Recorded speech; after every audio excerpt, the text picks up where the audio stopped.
Então vamos ter connosco os bicampeões nacionais, já estreou o quiz da TVN. Por isto, temos agora um desafio para esta noite e vamos testar o conhecimento sobre o nosso clube. Para cada pergunta, para cada questão deste quiz, existem 3 respostas possíveis, sendo que apenas uma é correta. Para responder corretamente, batam palmas com muita força, se essa, claro, for a resposta correta. Caso contrário, não façam qualquer tipo de ruído e silêncio. Vamos jogar. E a primeira pergunta é, também nota, o resultado mais famoso alguma vez verificado entre Futebol do Porto e Sporting registrou-se a 22 de março de 1936 no Campo da Constituição. Foi o que se pode dizer uma goleada antiga. Qual foi o score? A. 7-0, B.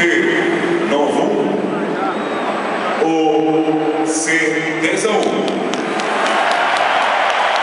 Está certo!